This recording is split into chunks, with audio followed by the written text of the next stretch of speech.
Hello, Karl. This is Dimitris from MetalKaoz and Chicago, right? How are you, sir? I'm fine. I'm actually in North Carolina. Two of us live in North Carolina. Ron and Lothar live in Chicago, and Scott Reagers lives in California, and Henry lives in Dallas, Texas. I stand corrected. But the band is technically based out of Chicago, but we live everywhere. Don't give spoilers. No worries. I was about to ask about how are you faring with this terrible heat, but however, I don't know what's going on south. Are you? We have ridiculously hot weather here in Chicago. Oh, so it is. Yeah, it was actually we had a false here in the South. We had a kind of a false spring. I mean, so false fall, excuse me, false autumn, and had lovely, lovely, cool weather for about 5 days. And then I went to Dallas for practice with the guys, and it was 102 Oh my there, God. so really hot. And it came back here. Now it's in the high 90s. It's like 99. It's going to be heat index of 105 tomorrow. So awful. Yeah. Oh, you were rehearsing. Were you rehearsing for the upcoming live dates? Yep, we were practicing. So that's always a bit of a fun thing because we all have to fly in from all over the United States and get together. So we jammed on Friday, Saturday, and Sunday this past weekend to refamiliarize ourselves with the album, that we've just recorded earlier this year, and make sure it doesn't sound too bad when we hit the stage. So, you It know. won't. It won't. So I'm starting backwards, but this is a nice opportunity to talk about these things. How many songs from the new album are you planning to play live? I believe four. So we're doing right now four right now. So there's a total of uh, four sung by Reagers on the album, four sung by myself, and obviously there's one track by Eric that obviously we're not going to perform, and that's just a studio only thing and a beautiful song with him singing. And so, but we pared it down. We're mixing things up from some of our old bands, and then two songs from me from the new one, and two from with Scott Rigger singing. Are you doing Hello by all means? We are not. I know. That It's was, and this is an interesting song because it has vocals for the half of it, and the rest of it is getting so doom, so gloom. it's So, it's incredible, and I love it. And it's just it's its own it's master kind of masterpiece in my mind, like that takes the album out and takes you on this crazy, like you said, mega doom journey. It's unbelievably heavy and goes really pretty dark, man. oh yeah, oh yeah. I was thinking that would be a great song to finish the set. But Well, don't we're just getting started. Don't worry. And as we go, we will be playing more, and I can almost guarantee that will be a closer one day. okay, okay, I will hold you on that. Yes. So let me hit reset and start the proper way. Um, Although I have a bonus since I have you, why was there a specific reason why you chose Into the Fire as the second song for the single? I hate the term side B. So, No, no, no, no. It's all good. There is a reason because many, many years ago, when I was on again, off again, jamming with Reed Mullen from COC, my ex band from 30 years ago, we'd get together and visit ideas and do some COC blind mini tours and things. And one of those years was 2009, and we had Ron actually flew out and stayed with me in Durham, North Carolina, and we jammed with Reed and Ron on bass, and two of my guitar players from Leadfoot, mhm. and tracked. We're jamming around, having fun. And one song that I'd always really loved, going back to when I was very, very young, was "Into the Fire" off of "In Rock" by Deep Purple. I just love that song, and we just kind of picked it as a fun, neutral kind of thing to jam on. And there was actually a recording of it with Reed playing drums and us. There's a demoed track of it that sounded pretty great way back. I think it was 2009. Mhm. We never released it, but it was more of just a project thing. And we'd try to kind of get something going, and maybe we could play with Reed on drums and Ron, and it just didn't work out. But many, many years later, Ron and I, when I came and became the guy, asked to come in and sing on the Skull stuff after Eric passed away. That was one of the songs we said, hey, this is an old friend of ours, this song. Let's just kind of do this for fun and maybe throw it in the set here and there if somebody wants to hear some more music. And, then we said, hey, why not? Why not throw it on as a B-side, because it's just a kind of a tribute to the past as well. And, Perfect. Perfect. So when, so I shouldn't say that. How were the discussions between you, Ron, and the rest of the guys go when we were talking about putting together Legions of Doom and using material that Ron, Lothar, and Eric had been working? Well, it was just a way to I guess we were trying to find a way to transition, and especially fell on Ron and Lotar's lap, being the surviving members, permanent members of the Skull, that they wanted to figure out a way to honor the memory of Eric. So they'd written tracks for him, and there was a lot of lyrics that had been out there, and it just was, they were kind of floating in the ether. They wanted to revisit those, and then at the same time maybe write some kind of newer tracks, and then figure out a way to just transition from the Skull gracefully with Eric being gone. Okay. So I don't know. It's just always a very difficult thing, not to necessarily, almost to reinvent yourself or to feel like you're legitimate going forward, And it mostly was about them proving to themselves that they could close one chapter and then move forward, and that's kind of how it came to pass. These were songs and lyrics that have been floating out there. Ron was able to gain permission from Eric's surviving family to get his notebooks and they were obviously aware of a lot of this stuff, and then they discovered some more stuff, and then it was up to me and Scott Reagers to interpret them and with our own vocal melodies and to stay true to the lyrics on the new song. So it's just an interesting process of kind of bringing us in the fresh blood. Obviously Eric wasn't replaced; he passed away, right? So obviously everyone knows that. It tragically gone way too early in life, and this is just a graceful way to move forward, I think.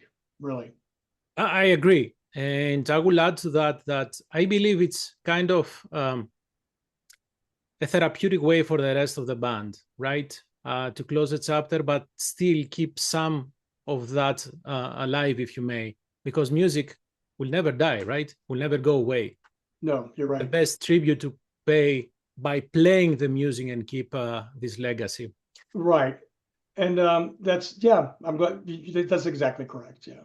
So you said that you and Scott worked on the lyrics. So did you change stuff? Did you add? Because everything was ready? Well, Ron was also involved with that, and he had to alter and write some stuff too, and fill in things that were kind of missing to make them work for the songs. And then when he passed it on to us, when he had done some editing and passed it on to us, when you apply something and you're the one doing it, you realize, hey, we're not talking about major changes. We're like, maybe this word fits better in the pocket, when it's actually sung, because there's always that theoretical thing, and then there's the actual, bringing a tune and a melody and getting the right amount of syllables, maybe, in a line and all that, and getting a good feel. And you don't know till you try. And so it was any edits and changes were super minor, just like pulling out a the and an a, changing some of the articles maybe, or coming up with a similar name for the same thing that fit better, But it was absolutely in keeping with the spirit of the lyrics. There was no major rewrites, So how long did you fight? Oh, sorry. Did you discuss with Scott? I'm joking. I was trying to make a joke that you and Scott fought over who is singing what, but you messed up my song. That's pretty. Yes, there was a wrestling match. We were oiled up, bare chested in loincloths in front of a private audience. Yeah. You stole my thunder. Go on. Yeah. And then, no, it was just I think Ron, just to be honest, Ron picked, he said, I think this will work for you. I think this will work for you. And And then we just tried it, and he was right. Just kind of wasn't much of a struggle. We were just both Scott, I believe I'm speaking for Scott Reagers and myself.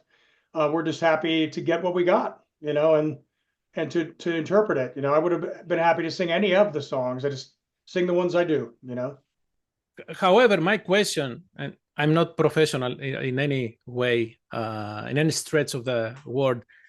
So was the music ready, or did they do adjustments based on your and Scott's vocals? No, it was ready. It was ready. Whoa, It was close to being ready. I wasn't aware of any major rewrites. I think, maybe here we extended a couple bars of this and that, but it was more like, okay, let's have the verse go a little longer, maybe to accommodate this, or, nothing major. It was kept very close, as I remember it. I could be wrong. Yeah, it was pretty straightforward, actually. Between Darkness and Dawn, I Yes. believe the first verse, as the way you open the song, is vocals that I personally had not yet heard from you. So that's why I'm asking where the vocal melody is ready. No, right? Because no. Okay, no. So I wrote all my vocal melodies. Okay. Sorry, I misunderstood the question. No, I wrote like all I said, the vocal melodies. I'm not professional, so sometimes I will make. No. So I'm also, don't always listen well or hear correctly, man. I'm a guy in a band that's half deaf, right? No, Okay. so and this, ADHD. Whoa, what's up? No, no, not at all. Sorry. Let's go back then. Yes, I wrote all my own vocal melodies. Okay. I wrote them all, and they were just a reaction to playing off of the music. And Scott Reagers wrote his melodies as well. Now that makes sense again, because between Darkness and Dawn, there is this, should I say, southern vibe there in your vocals and the melodies? A southern vibe? Yeah. Yeah, maybe there's a little Ronnie Van Zant or something in there, maybe a little bit of a tribute to that, going for a little a soulful, introspective kind of vibe. So there you go. That's what I had in mind when I was thinking that the music, although it's the other way around, the vocals were made to fit the music, but still there are songs that from Scott that remind me of Saint Vitus, and then there are this song like this one. There are songs like this one that have your personal singing style, and that's what I like. Right, and that's what makes it our record as well. It's just we don't feel like we're paid lackeys, just coming into studio guys to sing this, do this. We were allowed to stretch our wings out and make it our own, and that's what makes it something that worth doing and coming back to with another album as well. Correct. So is there any of the 7 songs, I will leave the one that Eric sings, that is more of a band effort, that was not everything was ready there, that's something that everybody contributed? That's a good question. I felt like it was a pretty organic experience. It's hard to, my memory might not be the best and it hasn't been that long, but it's funny because these things, you don't really realize they're happening when you're in a room together and hashing things out. And just sometimes things just kind of happen and it feels like they were already there. Okay. And that's the little bit, not sound corny, but it's a little bit of the magic of the moment, of just inserting yourself in there, and all of a sudden you're like, wow, I'm doing something, and it feels like I've always been doing it, So I think that speaks to the kinship that I have and all of us have together, having been friends for a long time, and also just being on the same wavelength. So a lot of it's unspoken, and it kind of happens naturally. Like we grew up listening to a lot of the same stuff and are rooted in a lot of the same stuff. So none of it is really that shocking that we do for each other. Just it feels like a natural thing. Like somebody hands me the baton and I just run with it. I don't think about it, Yeah. Like team effort. I really believe that. So does that mean that during the songwriting process, let's say while you were ready to record, did you guys rehearse these songs and make changes on the spot? Yeah, I mean, we made changes on the fly too. Even in the studio, when we went to actually track the final thing, we did some demo stuff, but then we're just like, this works and this doesn't. You know, that, but no, what did you just do there? You know, like that. Damn, dude, that's awesome. You should keep that. Forget the other part, you know? And that's, you know, that's that kind of magic one-off thing that comes, you know, you're channeling the conduit somewhere from the universe and it comes through you, you know? And, So and I'm saying this because I have seen this lineup. I'm talking the lineup that is in the album so many times.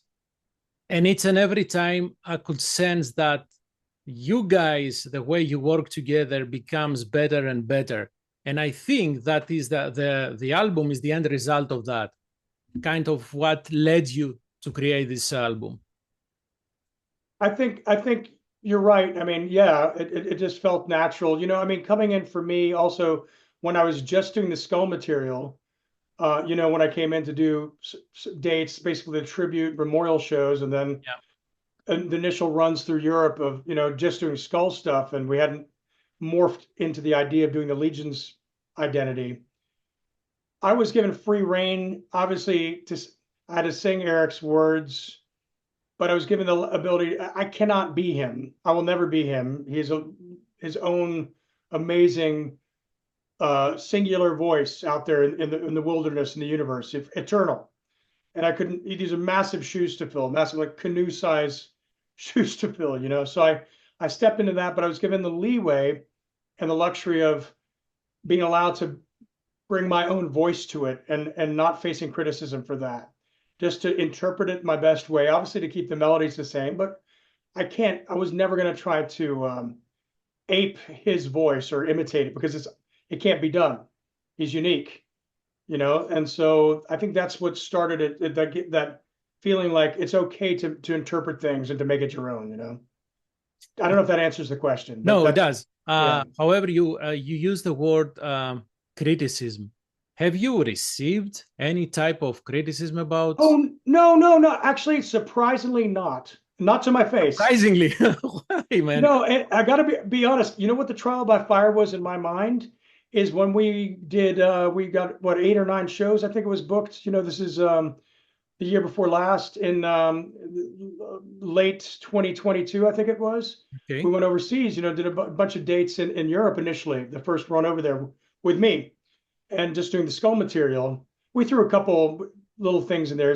We actually dropped some COC blind stuff in there for fun, but I did the Skull stuff, and I was slightly terrified going to Germany because most Germans don't have much of a filter, and that's both could be slightly terrible. I figured they were like, I thought in my mind a lot of Germans would say, you are not Eric, you know, you don't look like Eric, you don't sound like it, you know. I thought they would like just be knocking me down right away and like, this is not. But people, it was absolutely 180 degrees the opposite. I had compliment from everybody night after night. Everybody who came up to me, I looked out of the crowd and they were beaming and up front and really motivated and into it and singing along. And I remember coming off the stage at the final show, Hammer of Doom, and you know, some old German metalheads coming up to me. These guys were, you know, probably got into metal when they were like the Scorpions first started. You know, these are older than me, you know, like guys coming out, you know, full blown leathers. And the guy kind of came up to me, goes, Eric is smiling. Eric is smiling, you know, like, and he's happy. You are great. This is great, you know, like that. And it was just such an uplifting moment, and summarized kind of that whole feeling of like, you know what, it's okay, and people get it, you know, and it's coming from a place of joy, and it's a celebration Mhm. of great songs, great words that he wrote, great melodies, and then moving it forward. So it has been a very, very positive experience. I mean, maybe it's not for everybody, but what music is, right? Oh, of course. And But you can go from album to album, from band to band, and sometimes fans don't even like the next album of the same lineup. You know what I mean? So it's just we're just blown away that people are super excited about this and still want to see it and want to hear it. You know? you forget one thing. Doom metal, and I'm serious when I'm saying that this has the nicest people. I I I didn't say it, but I believe it. Yeah. You're correct. It is the most supportive group. of people, the fan base, the bands, the network. It's great, and it's instantly. You don't have to do much to get a lot of really good attention in this genre. You know what I mean? It just and people are there and very, very supportive. Yeah, it's great. So how long will you say the band worked to get the album done? I guess really about a year Okay. before release, a year or so. I mean, there were some ideas floating probably prior to that, but I'd say about a solid year. Okay. So now, I mean, and wait. So the band, but Ron and Lothar, obviously, and Henry and people, but those guys had done work behind the scenes as well, obviously with their songwriting. So there were songs that they had worked on prior to them being introduced to me. okay, so you're saying they have been, But as a group, yeah. about a year, as with everyone. Perfect. Do you know what feedback not feedback, what input did they give to David for the cover artwork? Yes, and God, I have to write this down because Ron's gonna kill me. It's super famous artist. He's done stuff. Please forgive me, sir, if you're watching this. David And we can look right? this up and maybe we could put a link. But he's done art for High on Fire and go ahead. David DeAndrea. Yes, thank you. He is amazing. I'm so sorry, David DeAndrea. Ron saw his work and actually contacted him from a previous piece that was similar and said, hey, I'd love to buy this. This looks like an album cover that I would want for a Skull album. It's perfect for what I want to do. And he said, I'm sorry, this one's not directly available, but they talked and he did an interpretation of it that I think is even better than the original. And I think symbolically, you've seen the album. It basically visually as an image sums up this transition and death and rebirth in the picture. And when people see it, if they haven't seen it already, any images from it, I think you'll understand what we're saying here. Yeah, it's like it speaks to the contents and meshes perfectly with the vibe and the words. Yeah, because we have the curtains and then the skull is seemingly going back behind the curtains, and then you have Legions of Doom. Some way to artistically interpret the transition from the skull to Legions of Doom. Oh yeah. Although I was blown away when I saw it. I was like, this couldn't be better. So truly. Although we will have both bands, right?